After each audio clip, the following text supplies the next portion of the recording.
23-এর নির্বাচনে আপনাদের দলের এটা অনুমান 2-4 দিনের মধ্যে হবে। আজকেই এই মাত্র মুখ্যমন্ত্রী শপথ নিলেন। উনি আগের মুখ্যমন্ত্রী এবং দলের নেতাদের সাথে এমএলএদের সাথে আলোচনা করে নতুন মন্ত্রিসভা এর মধ্যে গভর্নর হাউসে পাঠিয়ে দেবে, তারপর শপথ নেবেন। 23-এর নির্বাচনে আপনাদের দলের আমি কি ক্যামেরার দিকে থাকলে ওদিকে ঘুরে পারবো? বলুন। দুবার মানে 80 দশকের পর থেকে দুবার অ্যান্টি বাম সরকার তৈরি হয়েছে, দুবারই তারা একজন মুখ্যমন্ত্রী দিয়ে পুরো করতে পারেনি। এটা এরা প্রচার নিয়ে যাবে। শুধু আমরাই বামপন্থীরা সরকার যা আমাদের মধ্যে পুরো ট্রাম আমরাই তৈরি করেছি এবং দুবারই পরীক্ষিত হবে। এটা ফেভার একটা কথা শুনে রাখুন, বামপন্থীরা কংগ্রেসের সাথে ফাইট করেছে। বিজেপিকে যখন চিনেছে তখন তাদের গদি নেই। বামপন্থীরা বিজেপিকে চিনে না। বিপ্লবজি দায়িত্ব পাওয়ার পর বামপন্থীরা বুঝে গেছে যে তাদের অবস্থান কোন জায়গায় রয়েছে। এটা বলতে পারবে বিজেপি এমন একটা ডিসিপ্লিন পার্টি, আপনাকে দায়িত্ব নিয়ে বলতে পারি। আপনারা জানেন উত্তরাখণ্ডে 1 বছরের মধ্যে তিনটে মুখ্যমন্ত্রী পাল্টিয়েছে এবং আপনাদের মিডিয়ার মতো একাংশ কি বলেছে, এবার উত্তরাখণ্ডে কংগ্রেস অনেকের জাল ভালো করে। অস্তিত্ব নেই কংগ্রেসে। কিভাবে ট্যাকেল করতে হয়, কিভাবে সেটেল করতে হয়, আরটা অমিত শাহ জানে, মোদিজি জানে, নাড্ডাজি জানে। পৃথিবীর কোন রাজনৈতিক দল তাদের মতো নেতৃত্ব দিতে পারবে না। বিজেপি সৃষ্টি হওয়ার আগে পৃথিবীতে সর্ববৃহৎ রাজনৈতিক দল ছিল চায়নার কমিউনিস্ট পার্টি, 9,40,00,000। বর্তমানে বিজেপির কার্যকর্তার সংখ্যা 17,04,00,000। This is the situation. তো বিজেপি অন্য জিনিস। বিজেপি আমিও ভালো করে বিজেপি হতে পারিনি এখনো, আমি কিছুটা হয়েছি। ও বিজেপি বিপ্লবী হয়েছে বলে আনন্দের চোখে জল পড়ছে। বিজেপি অন্য ধরনের। বিজেপিকে অ্যাসেস করা অনেকের পক্ষে অসম্ভব। মানিকবাবু অ্যাসেস করতে পেরেছে এবং বামপন্থীরা এই রাজ্যে সেকেন্ড পার্টি হবে কিনা আই এম ইন ডাউট। এটা আজকে বলে রাখলাম। 23-এর নির্বাচনের পরের দিন বলবেন সেকেন্ড পার্টি যদি সিপিএম হতে পারে, আমাকে বলবেন যে সিপিএম কিন্তু সেকেন্ড পার্টি হলো। কে সেকেন্ড পার্টি হবে আমি বলবো না, বাট ওরা সেকেন্ড পার্টি হতে পারবে না। ফার্স্ট পার্টি বিজেপি, সেকেন্ড অন্য দল, থার্ড বিজেপি। মেনে রাখবেন, আমি এসব কথার দরকার নেই। আপনি এসএস করুন, আমি ছেড়ে দিলাম, আপনি চিন্তা করেন। অনেক অনেক ধন্যবাদ। ধরে রাজনীতির সঙ্গে যুক্ত, রাজ্য রাজনীতির চাণক্য বলে আপনি পরিচিত। এই সিদ্ধান্ত, এই পদক্ষেপ আপনার ব্যক্তিগত অভিমত? এটা দেখুন, দলের ভারতীয় জনতা পার্টি যারা নির্বাচিত এবং পৃথিবীর সর্ববৃহৎ রাজনৈতিক দল বর্তমানে ভারতীয় জনতা পার্টি। তো ভারতীয় জনতা পার্টির যারা নেতৃত্ব, যেহেতু সর্ববৃহৎ দল পৃথিবীতে, যারা নেতৃত্বে রয়েছে তারা অনেক চিন্তন মন্থন করেই কিন্তু সিদ্ধান্ত গ্রহণ করে এবং প্ল্যান এ এবং প্ল্যান বি তাদের মাথায় রয়েছে। আপনারা জানেন বর্তমান মুখ্যমন্ত্রী যিনি আজকের আগ পর্যন্ত যিনি মুখ্যমন্ত্রী ছিলেন, উনি 4 বছরে রাজ্যকে একটা ভালো জায়গায় পৌঁছিয়েছেন। বিশেষ করে মানুষের ন্যূনতম মৌলিক চাহিদা। আমরা যখন বিরোধী দলে ছিলাম তখন বলতাম আমাদের উন্নয়নটা সবার আগে দরকার। অন্ন, বস্ত্র, বাসস্থান, শিক্ষা, পানীয় জল, বিদ্যুৎ, এই স্বাস্থ্য, এই যে জিনিসগুলি, এই ন্যূনতম মৌলিক চাহিদাগুলি কিন্তু উনি পূরণ করতে প্রায় শেষ করে এসেছেন। তো এখানে গ্র্যান্ড সাকসেস ওনাকে বলবো। এখন ওনার এই সাকসেসে দেশের নেতৃত্ব, ভারতীয় জনতা পার্টির নেতৃত্ব ভাবছে ওনাকে আরো কোনো গুরুত্বপূর্ণ দায়িত্ব দিয়ে কিভাবে কি করা যায় এবং সেই জায়গায় যেখানে কিভাবে রাজ্যে তো বিজেপি ভারতীয় জনতা পার্টি 23-এর নির্বাচনে আরো বেশি সংখ্যক আসন নিয়ে আসবে, এর মধ্যে কোনো সন্দেহ নেই। সুতরাং ওনাকে আরো কিভাবে অন্য জায়গায় সেট করা যায় এটা চিন্তা ভাবনা করছে বলে আমাদের অনুমান। আগেই বলছি যে ভারতীয় জনতা পার্টি যারা নেতৃত্ব দিচ্ছেন, যেহেতু যে নেতৃত্বে মোদিজির মতো লোক রয়েছে, অমিত শাহর মতো লোক রয়েছে, নাড্ডাজির মতো লোক রয়েছে, সারা বিশ্বের বৃহত্তম পার্টি তারা অনেক চিন্তা ভাবনা করে, মন্থন করে, চিন্তন করে সিদ্ধান্ত গ্রহণ করে।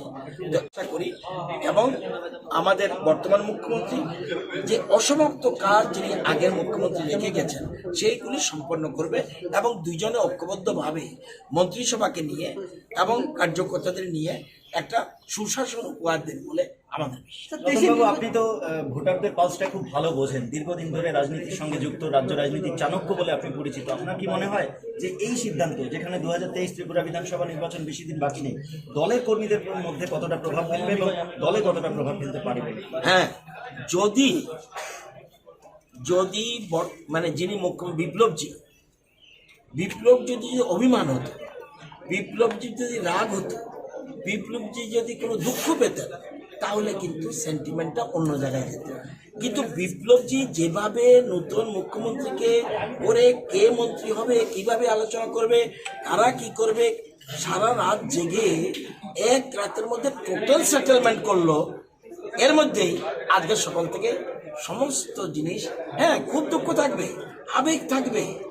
যেভাবে 2016 থেকে উনি রাজ্যকে নেতৃত্ব দিয়ে যাচ্ছেন, বিশেষ করে ভারতীয় জনতা পার্টিকে, এটা অটোমেটিক ওনার প্রতি একটা আবেগ জমে গেছে। আমার চোখে জল এসেছে, আপনার বক্তব্যেও কালকে যখন উনি বক্তব্য রাখছিলেন, আবেগ ঘন বক্তব্য এটা ছিল। অনেক জল আসে আনন্দে, অনেক জল আসে দুঃখে। আপনাকে ডিসাইড করতে হবে ওনার যে জলটা কিসে, দুঃখের না আনন্দ। এখানে আপনি ঠিক করবেন, প্লিজ আপনি ঠিক করবেন। আমার মনে হয়েছে আমরা কালকে 1-1:30 পর্যন্ত ওনার সাথে ছিলাম, কিছু না খেয়ে সম্পূর্ণ মন্ত্রিসভা কিভাবে হবে, কিভাবে মানিকবাবুকে সেট করবে, ওনার অসমাপ্ত কাজ কি কি আছে এবং কিভাবে করবে উনি দেখবেন 2-4 দিনের মধ্যে।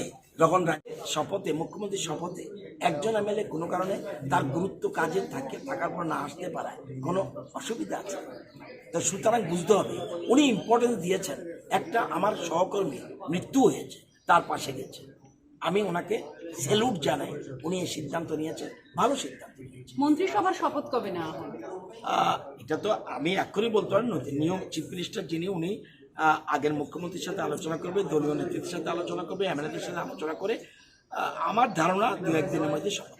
স্যার, গতকালকের ঘটনাটা নিয়ে কিছু বলুন। গতকালকে আমরা যেটা দেখলাম যে একটা বিদ্রোহ হয়ে গেছে। বিদ্রোহ না, কিন্তু আবেগ। সেটা আগামী দিন হবে কি? আবেগ, সব চেয়ার, কেন্দ্রীয় নেতৃত্বদের চেয়ার ছুড়ে আবেগ। শুনুন, আপনাকে দেখতে হবে যিনি মুখ্যমন্ত্রী ছিলেন উনি কিভাবে এটাকে কোর্ডিয়ালি নিয়েছে দেখেছেন। আপনার ছোট্ট একটা, এটা হলো নেগেটিভ মেন্টালিটি, ছোট্ট একটা ঘটনা, আবেগ। আমিও শকড, কেঁদে ফেলেছি।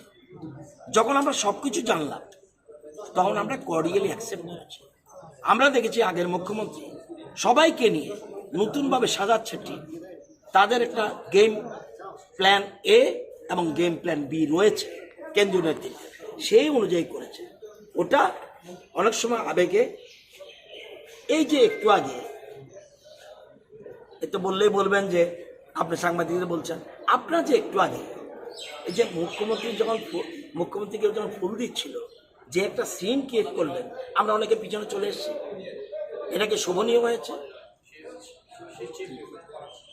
কিছু কিছু ঘটনা ঘটে যায়, ওটাকে শুধু এত বড় সমুদ্র, ছোট্ট একটা ঘটনাকে আমি মাইন্ড করি। দলীয় সিদ্ধান্ত, দলীয় নেতারা যা সিদ্ধান্ত নেবে তাতে আমরা খুশি। কারণ আমাদের দলীয় নেতৃত্ব যারা পৃথিবীতে সবচেয়ে শ্রেষ্ঠ রাজনীতিবিদ, যারা মোদিজি, অমিত শাহ, নাড্ডাজি, তারা হলো পৃথিবীর সর্বশ্রেষ্ঠ রাজনৈতিক নেতৃত্ব। ওনারা চিন্তন মন্থন করে সিদ্ধান্ত গ্রহণ করে। এই জন্য আমরা বুঝেছি যে আমাদের আগামী দিনে ভালোই হবে এবং বিপ্লবজি যে কাজ অসম্পূর্ণ রেখে গেছেন সেই কাজটা মানিকবাবুর নেতৃত্বে, মানিক শাহর নেতৃত্বে সেই কাজটা পূর্ণ হবে, এটা আমার বিশ্বাস। এবং নতুন মন্ত্রিসভা গঠন করে মন্ত্রীদের সাথে আলোচনা ক্রমে, এমএলএদের সাথে আলোচনা করে, দলীয় নেতৃত্বের সাথে আলোচনা করে এবং যিনি আজকে থেকে প্রাক্তন হল ওনার সাথে আলোচনা করে সব সিদ্ধান্ত নেবেন বলে আমাদের বিশ্বাস। আজকে অনেককে দেখা যায়নি এখানে, কাকে দেখা যায়নি? অনেক নাম বলুন। দেখলেন, এমন কোনো কোশ্চেন করবেন না তার মানে অ্যাসেস করেনি, কেউ বোধহয় কানে বলে দিয়েছে। জিষ্ণুবাবুকে দেখেননি? রামপ্রসাদ বরকে দেখেননি, এনসি দেববর্মাকে দেখেননি, মেবার জমাতিয়াকে দেখেননি, রতননাথকে দেখেননি, প্রাণজিৎ সিংহ রায়কে দেখেননি, রতন চক্রবর্তীকে দেখেননি, সুরজিৎ দত্তকে দেখেননি, শঙ্কর রায়কে দেখেননি, বিশ্ববন্ধু সেনকে দেখেননি। কাকে দেখেননি বলো তো? একটা নাম অন্তত বলুন, আচ্ছা স্যার, গতকালকে যে একটা নাম ঘটনাটি বলুন, ঘটলো সেটা দেখেননি বিষয় বলুন। প্লিজ। গতকালকের যে ঘটনা, পরিমলদম এলাকায় একটা মার্ডার হয়েছে। বিজেপি এমন একটা দল, প্রথম আগে জনতার কাছে, আম পাবলিকের সাথে, তাদের আত্মার কাছে। আমাদের প্রাক্তন মুখ্যমন্ত্রী যিনি বিপ্লবজির সাথে কথা বলে বলছে, দাদা আমি স্পটে যাচ্ছি আগে, পরবর্তী সময় আমার তো মনে হয় আমাকে না কেন, এরকম ভাবে চিন্তা করলে হবে না তো। দলীয় নেতাটিকে পরিষদ দলের মিটিংয়ের সাথে আলোচনা করে সিদ্ধান্ত হয়। আমরা দায়িত্ব দিয়েছি, বিপ্লববাবু যাকে বলবে আমরা তাকে ফিনিশ। এবং দিল্লিও বলেছে, যিনি মুখ্যমন্ত্রী বিপ্লবজি যার নাম বলবে ওনাকে মুখ্যমন্ত্রী অ্যাকসেপ্ট করতে হবে। আপনাদের যারা কার্যকর্তারা রয়েছেন তারা অনেকটা ঘোষণা হওয়ার পর নতুন মুখ্যমন্ত্রী নাম অনেকটা আবেগপ্রবণ হয়ে পড়েছিলেন যে তাদের জনপ্রিয় মুখ্যমন্ত্রী বিপ্লব কুমার দেব চলে যাচ্ছেন বা সেই পদটা ছাড়ছেন। তাদের জন্য আপনার কি বার্তা থাকবে? সবাই এর মধ্যে বুঝে গেছে, সবাই বার্তা থাকবে। আমরা ভারতীয় জনতা পার্টি যারা কর্মকর্তা রয়েছে এবং আমাদের এই রাজ্যের প্রায় 5.5 লক্ষ কর্মকর্তা রয়েছে, তারা সবাই আমরা ঐক্যবদ্ধভাবে বিপ্লবজির যে দিশা এবং যে নিশানা রেখে গেছেন সেই কাজ, অসমাপ্ত কাজ ওনাকে নিয়ে এবং নতুন নেতৃত্বকে নিয়ে আমরা সবাই মিলে ঝাঁপিয়ে পড়ে আমরা আমাদের মূল উদ্দেশ্য যেটা সফল করব 2023-এর নির্বাচন। আর জনগণের যে মৌলিক চাহিদা সম্পন্ন করার জন্য আমাদের, এবং বিজেপি জানেন, বিজেপি কিন্তু এরকমভাবে চিন্তা করে না। এটা আমিও তো বিজেপি দলে ছিলাম না, আমি নতুন এসেছি। বিজেপি দল চিন্তা করে কাদের জন্য চিন্তা করে? একদম অন্তিম ব্যক্তির জন্য চিন্তা করে, যিনি সমাজের একদম অন্তিম ব্যক্তি, যাদেরকে আমরা অন্তোদয় বলি, যাদের বাড়িতে ঘর নেই, যাদের বাড়িতে জল নেই এবং যাদের বাড়িতে খাওয়া নেই, যাদের পরনে কাপড় নেই, এই অন্তিম ব্যক্তি যারা, তাদেরকে বিজেপি ভগবান মনে মনে করে। তাদের যতক্ষণ পর্যন্ত ওই কাজগুলো, পানীয় জল, ঘর না পৌঁছাতে পারবে, ততদিন পর্যন্ত তাদের এই যে কার্যক্রম চালু থাকে।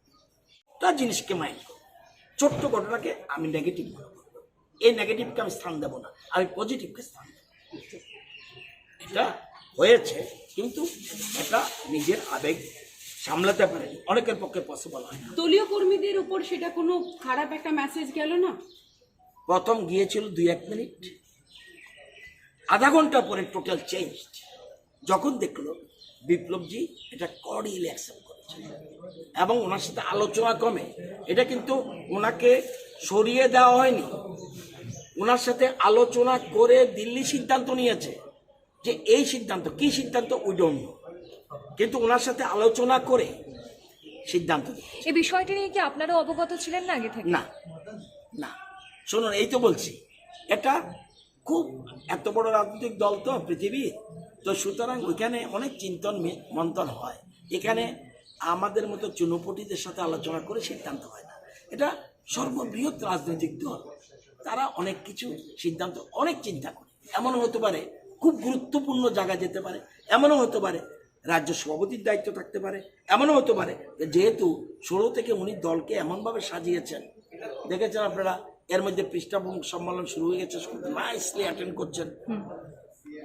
কোন মুখ্যমন্ত্রী অতীতে, আপনারা তো এই রাজ্যে যদি আমরা সাংবাদিকতা করে থাকেন, কোন মুখ্যমন্ত্রী এতগুলি মিটিং, মিছিল এবং সমাবেশে অ্যাটেন্ড করে, ইট ইজ ফিজিক্যালি ইম্পসিবল, কিন্তু করছে। স্যার, এতজন সিনিয়র এমএলএ থাকতে মানিক সাহাকেই কেন চুজ করা? এটাকে আপনি ঠিক করে দেবেন? কারণটাই তো জানতে চাইছি। না, কারণটা বলতে পারবো না। এটা কারণটা হলো দল ঠিক করেছে। এই তো কথাটা, এটা আমার তো মনে হয়